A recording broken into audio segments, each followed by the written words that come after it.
మాట్లాడుతున్నావు నువ్వు అసలు హైదరాబాద్ చూస్తున్నావుగా హైదరాబాద్ ఒక్కటే బాగుపడిందా చుట్టూ ఉన్న ఓల్డ్ సిటీ బాగుపడలేదా 4-5 జిల్లాలు బాగుపడలేదా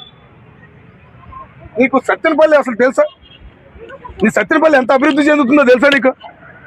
ఏం మాట్లాడుతున్నావు ఏం మాటలయ్యి అదేమంటే జగన్మోహన్ రెడ్డి గారి మీద నేడుతున్నావు ఇవన్నీ మాటలు జగన్మోహన్ రెడ్డి గారు ఇంటే ఊరుకుంటారు నేను అసలు కొద్దిగానే ఇప్పటికైనా బుర్ర అనేది ఉపయోగించు ఏమో నీలాంటి వాళ్ళు అట్లా లాయర్లు అయ్యారా ఆ లాయర్ వ్యవస్థకే మార్క్ పడుతుంది మళ్ళీ సెక్షన్లో తక్కల తోలు అని మాట్లాడతావు మీడియా ముందుకు వచ్చి కూర్చుని కాళ్ళు ఇట్ట జాపారు అట్ట జాపారు ఏం మాట్లాడుతున్నావు నువ్వు అసలు మర్యాద అనేది ఉంచుకో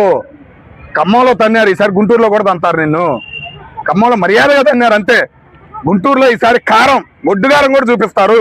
మొన్న 24 గంటల సినిమా నీకు సరిపోలా ఈసారి నీకు చూపించే గొడ్డుగారం సినిమా ఎట్లా ఉండిద్దంటే మర్చిపోలేవు అనేది గుర్తుంచుకో రాజధాని విషయం కానీ అమరావతి విషయం కానీ నువ్వు మాట్లాడే అర్హత నీకు లేదా అడెవడు అంటాడు పనికిమల్లుడు మునిగితే 10 సంవత్సరాలు 20 సంవత్సరాల నుంచి పంటలు పండించుకుని ఎట్లా తిన్నారా రైతులు రాజధాని మునిగిద్దా అంటున్నారు మీరు పంటలు ప్రతి ఏడు మునిగిందా మీ జగన్ గారు వచ్చి ఇచ్చారా మీ రాంబాబు గారు ఇచ్చారా ప్రతి సంవత్సరం 3 పంటలు పండుతాయి తెలుసా మీకు ఆ విషయం మరి కమ్మని భూమి అది అమృతమైన నేల పరమశివుళ్ళు ఎంతో మంది దేవతలు తిరిగిన నేల అని చెప్పేసి ఒక రాజధానిగా ఎన్నుకున్న ఆయన చుట్టూ 5 జిల్లాలు అటు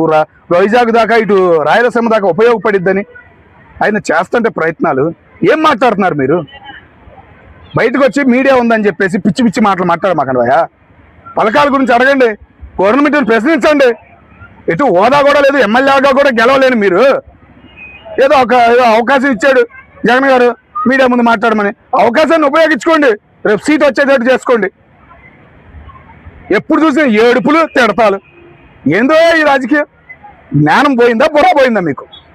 కొద్దిగానే ఇప్పటికైనా బుద్ధి జ్ఞానం తెచ్చుకుని మాట్లాడాలి ముఖ్యంగా రాంబాబు గారు మీకు ఇదే ఫైనల్ అనుకోండి గుంటూరు జిల్లా వాసిగా చెబుతున్నాను మీరు ఇంకోసారి కనుక అమరావతి విషయం మాట్లాడితే కనుక మీరు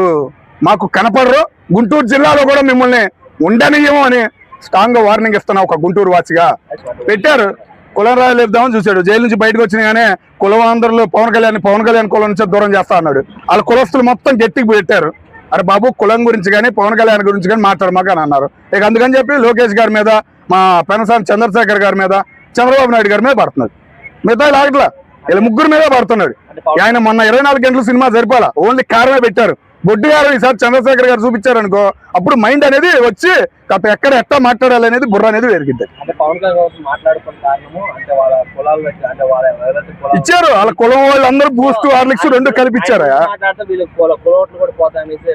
మరి అంతే మరి ఉన్న 4 కూడా పోతారు కదా ఎందుకని నువ్వు పవన్ కళ్యాణ్ గురించి మాట్లాడుతున్నావు అని చెప్పి ఆ పక్కన కూర్చుని 4 కూర్చుంటారు ఆ 4 కూడా పోయారు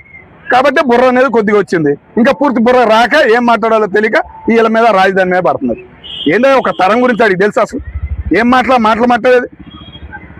హైదరాబాద్ ఎన్నాళ్ళు అయిందన్న హైదరాబాద్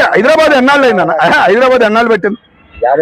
అన్న హైదరాబాద్ ఎన్నాళ్ళు పెట్టింది చెప్పగలవా అదే నువ్వు చెప్పగలవా చెప్పలేవు అంతే మరి రేపు అవ్వచ్చు లేదా ఎల్లుండి అవచ్చా కేంద్రం నుంచి నిధులు తెస్తున్నారు పనులు జరుగుతున్నాయి అలా పనులు జరగకపోతే అనుకోవచ్చు అదేమంటే మునిగిద్ది 3 పంటలు పండే నేల ప్రతిసారి మునిగింది మీ జగన్ గారు ఇచ్చారు లేదా రాంబాబు గారు పెట్టారా రైతుకు వచ్చే 3 పంటలు పండే భూమి అది మునిగిద్ది అంటే కంప్లీట్ చేస్తామని చెప్తున్నారు కదా ఏందో కంప్లీట్ చేశారు కంప్లీట్ ఎవరు చేస్తారు ఆయన కంప్లీట్ నాకు అర్థం కావట్లా ఎవరు చేస్తారు మీకు కంప్లీట్ కేంద్రం నుంచి ₹1 తేలా 5 సంవత్సరాలు ఇంట్లోనే కూర్చున్నాడు ఏం అభివృద్ధి చెందిద్ది మరి కేంద్రం నుంచి వస్తున్నాయి నిధులు కాబట్టి అభివృద్ధి చెందింది వెళ్ళి చూడు బిల్డింగ్లు చూడయా కడుతున్నారు 47 పెట్టుకున్నారు 37, 35 కల్లా పూర్తి అయ్యిద్ది మళ్ళీ ఇదే గవర్నమెంట్ కొనసాగిద్దని అన్నప్పుడు అంబటి నాయుడు మాట్లాడడం తప్పలేదు కదా ఏంటది చంద్రబాబు తరం అయిపోతుంది లోకేష్ తరం కూడా అయిపోవచ్చు దగ్గరకు వస్తుంది తరాల గురించి మాట్లాడే అర్హత నీకు ఎవరు ఇచ్చారు నువ్వు ఎమ్మెల్యే కాదు ఏం కాదు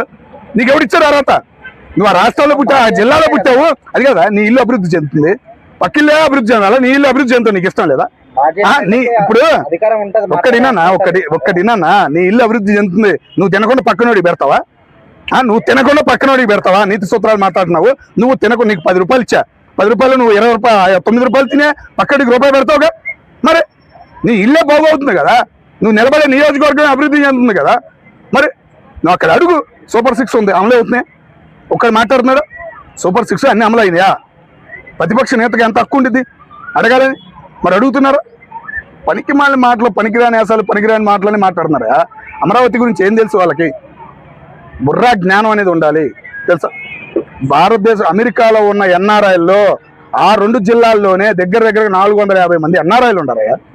ఒక్కరోజు తలుచుకుంటే చాలు, నువ్వు అన్నవే ఎప్పటికైద్దని 2 సంవత్సరాలు పూర్తి చేయగలరు తలుచుకుంటే. తెలుసా నీకు విషయం? ఎందుకు తలుచుకోవట్లేదు? నేను చెబుతుంది అదే కదన్నా, రావాలి ఎవరికైనా అవకాశం. ఇలాంటి చీడపురుగులు భయపడుతుంటే ఏం భయపడతారు? తర్వాత నేను వచ్చే నాకు పీకేస్తా, అది చేస్తా, ఇది చేస్తా అంటే భయం ఎవరికైనా ఉండిద్ది. ఒక కంపెనీ రావాలంటే ఆలోచించాలి, ఆ కంపెనీ వాడిని పీకేస్తా, ఈ కంపెనీ వాడిని పీకేస్తా అంటే మాట్లాడచ్చు. అసలు ఆ మాటలు ఏం మాట్లాడి? జ్ఞానం అనేది ఉండాలి. సొసైటీలో మీకు ఒక విలువ ఉంది, ఆ విలువ అనేది పోగొట్టుకోవద్దని మేము కోరుకుంటాం.